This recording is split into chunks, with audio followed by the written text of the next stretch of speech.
Ang nakaraan sa Pinoy Big Brother Gen 11. Sa muling pagbubukas ng bahay ni Kuya, may isang matinding hamon agad itong ipinataw. 11 official housemates lang ang aking hinahanap. At sa nagdaang mga araw, 7 na ang napili upang maging official housemates. Ngayong gabi, nakasalalay sa kamay ng 7 official housemates ang kapalaran ng natitira pang house guests. Nakapag-decide na ako. I will give my spot. Lahat ng yan dito lang sa Pinoy Big Brother Gen 11.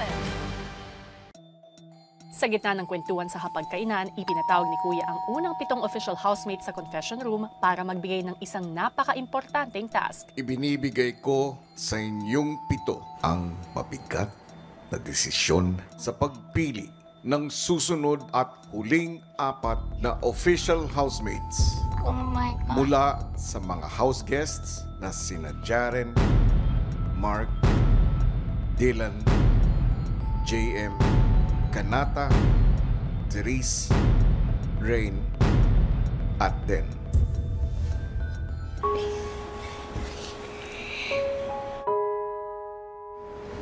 Iyak ako, grabe. Dala ang mabigat na task ni Kuya. Sinimulan na mag-deliberate ng housemates. Bigat nito. Hirap ang design. Oh. Parang yung kaba, Kuya, is kung tama yung desisyon. Aloy.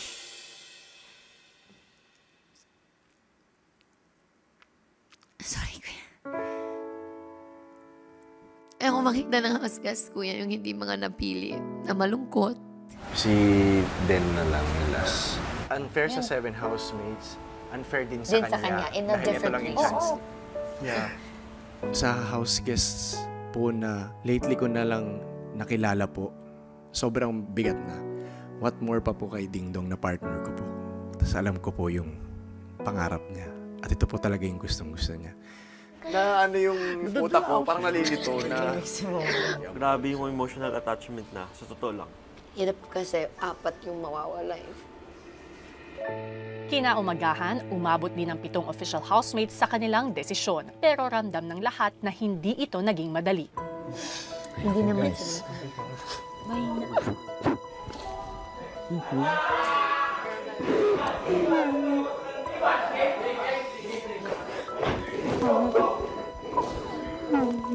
Feel ko nag-decide na sila. Matapos ang kanilang deliberasyon, ipinatawag na ang lahat sa garden area para malaman ang 4 pang official housemates. Ang unang tao na mapapabilang sa last 4 slot bilang official housemate, itong taong to, nakitaan namin ng iba't ibang katangian na hindi namin nakita sa isa't isa. I see. Rain.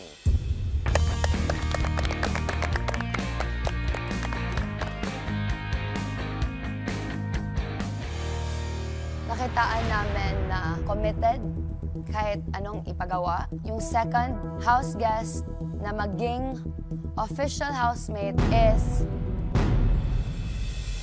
Jaren.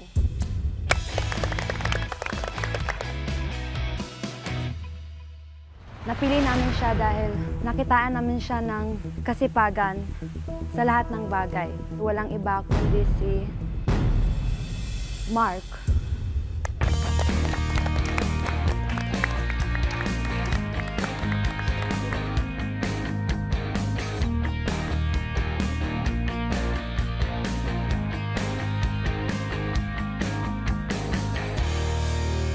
Marami pa siyang maipapakita at maibubuga. Yung ika-11 na person namin is JM.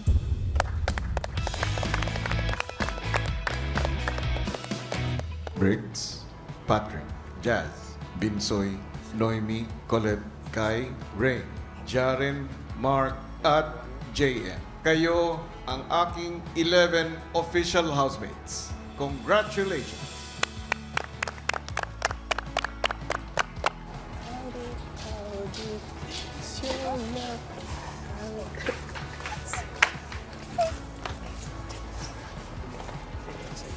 Ba't kayo kailan umiyak? Ba't hindi umiyak? Sige. Always the decisions. And the toughest decisions are the toughest. Soy, magkita pa, Soy.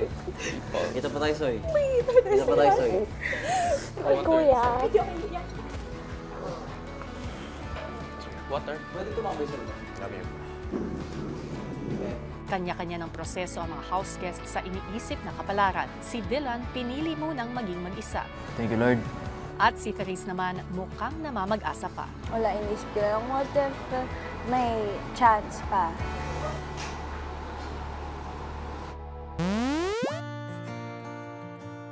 Nasa kamay nga ng first 7 official housemates ang naging kapalaran ng huling 4 na napasama sa 11 official housemates. Gets niyo pa ba? Gets niyo yan.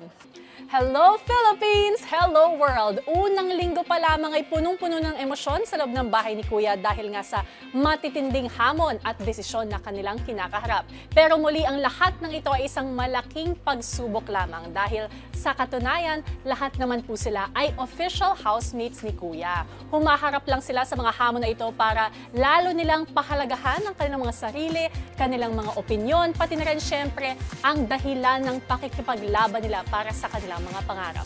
Pero ano nga ba ang epekto ng lahat ng ito sa 4 na non-official housemates? Narito ang kwento.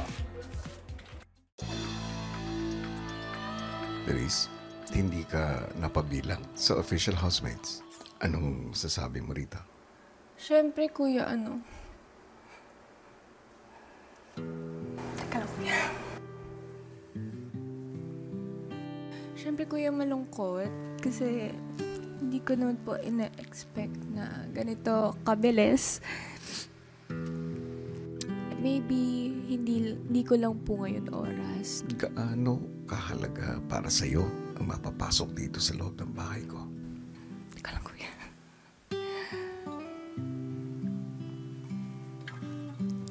Ngayon po, ito yung pinakamahalaga sa akin kasi ito yung time na dito ko mapuprove yung sarili ko. Yun sa pakikisama po. Kung paano ka, kuya, makipag-interact sa kanila, yung attitude mo towards them. Sino din yung nakikitaan nila na deserving. Sa tingin mo ba ay may kakulangan ka sa pakikisama ngayon? Yes po, kuya. Kasi may mga times po na hindi po ako nakikisama sa kanila. Like, pupunta ako sa gilid, mag-isa po ako. Trinay ko naman po yung best ko para maging approachable, para makisabay sa kanila. Minsan siguro, kuya, nagiging killjoy po ako. Actually, kuya, yun nga po yung naging mali ko kasi, hindi ko po linabas yung tunay na ako nung una pa lang kasi nahihiya po ako at the same time. Ako po mismo very kinokontrol ko yung sarili ko. Iniisip ko po na what if pag linabas ko yung side ko na to, what if hindi nila magustuhan? So, yun, kuya. Sino ba ang totoong Therese? Actually, kuya, before, like, hindi naman kuya ako yun parang KJ na nakaupo lang sa gilid. More on outgoing po ako before. Tapos very loud ako.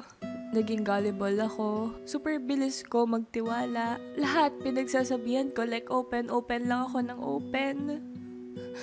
Sa huli, ayun, yun mga pinag-o-openan ko, yun pa po yung nag-betray sa akin. Parang lang po, nahirapan lang po ako ulit mag-trust sa mga tao na nasa paligid ko.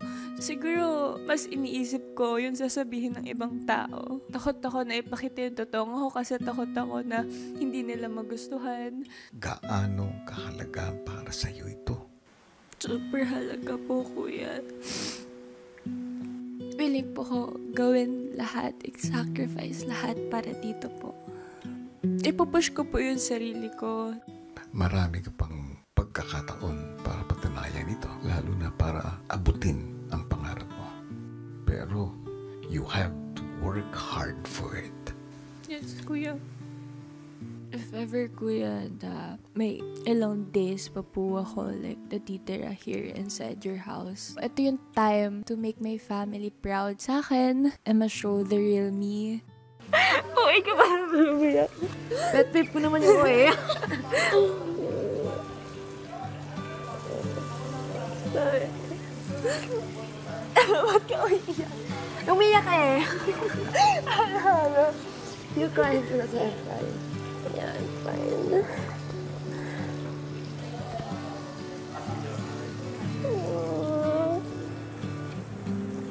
You know, when you're inside the house, parang... You forget that there's an outside Yeah. world.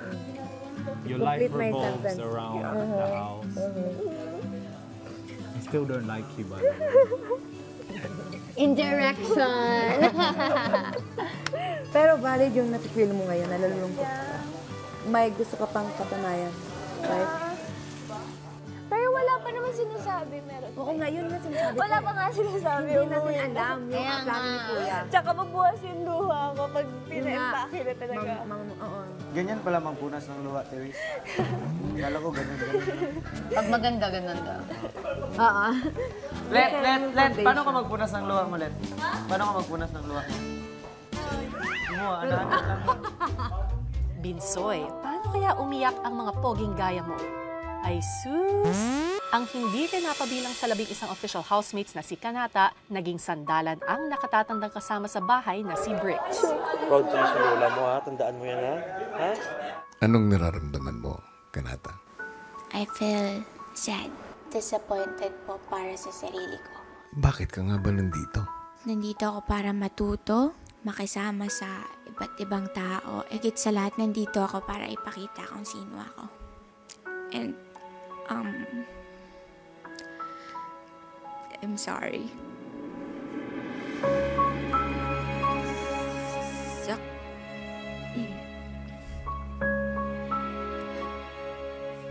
Sa konting panahon po na nagstay ako dito, I know na may natutunan na ako. But it's sad because I didn't expect na hanggang dito lang.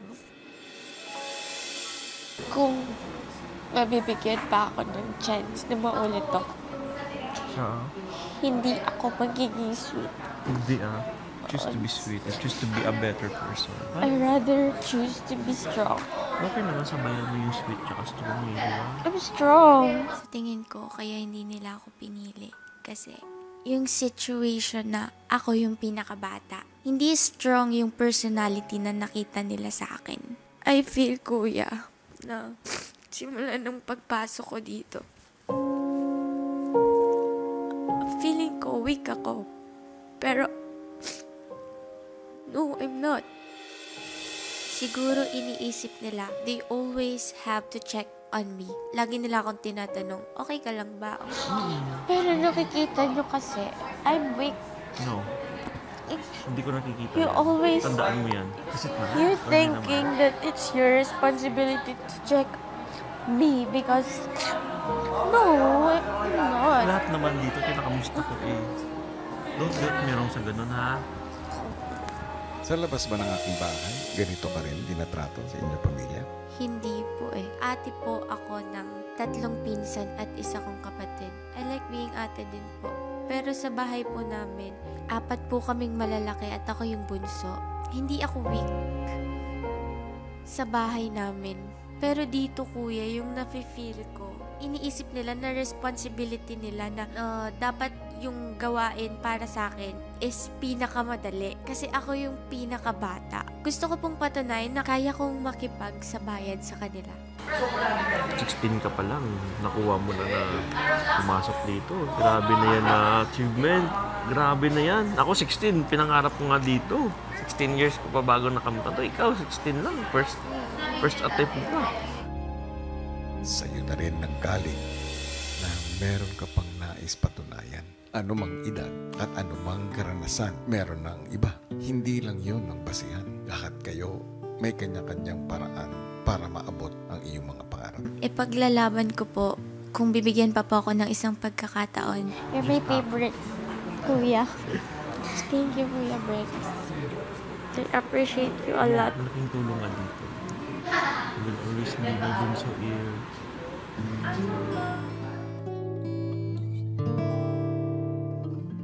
Isa rin sa mga hindi napabilang sa 11 official housemates ni Kuya ay si Dylan. Ka lang. You want me here or you want na alone ka? Anong masasabi mo sa mga naganap kanina? Mahirap. Siyempre, hindi ko rin alam, kuya, kung anong iisipin ko. Kasi I feel like it's too soon. Bakit di ka ba nalulungkot? Nandun ako sa acceptance eh. Kasi mas mahirap yung sa kanila. Sila yung namili. Napakita ko na kung sino ko, kung anong purpose ko dito. Or baka fulfilled na as a house guest. Na-fulfill mo na nga ba ang iyong purpose? Ako kasi ayoko yung pinipilit sarili ko sa iba. So ayoko mag-prove. Ang prinsipyo ko ay parang, if you're not valued in that place, you're in the wrong place. Where can you be better? I try my best to be there for everyone emotionally. Kasi sa bahay namin, di ako sasalita. Alala ko lang sa bahay, puro away. Kaya as much as possible, yun yung iniiwasan ko sa loob. Ayoko may away, ayoko may masaktan. Kaya yun yung nagiging priority ko, kuya. Emotion. Ang hirap lumaki sa environment na feeling mo hindi ka nababalidate. At ito yung pinagdaanan mo, Dylan? Dito? Hindi po, kuya. As much as I can, piniprevent ko talaga gulo. Kahit sa decision making nila. Tanggap lang ng tanggap. Naunawaan ko kung saan ka nagagaling. Pero bilang kuya mo, hindi kailangan tanggap ka lang ng tanggap. Kung may pagkakataon kang mabago o ma-improve ang isang bagay o isang sitwasyon, hindi masamang sabihin ang iyong intensyon.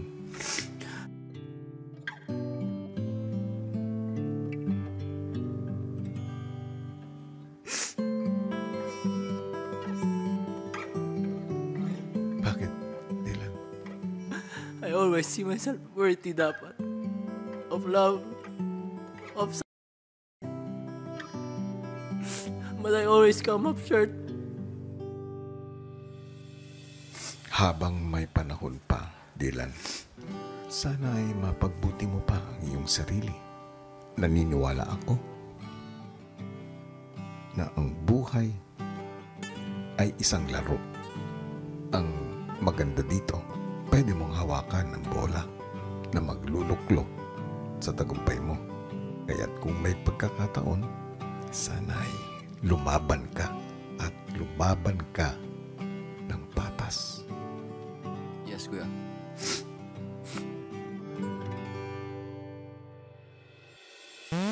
Abangan bukas! Sa pagpasok niyong dalawa rito, you were in control of the decision. Kung makakabalik po nung time na yun, kuya, I won't give way.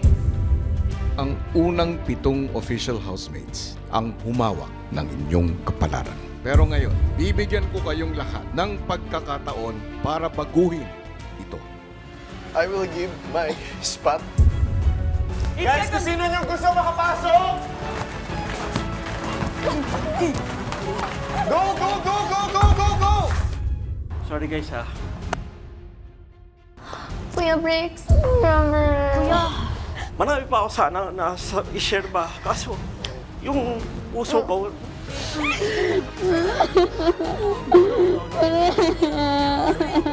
Naman si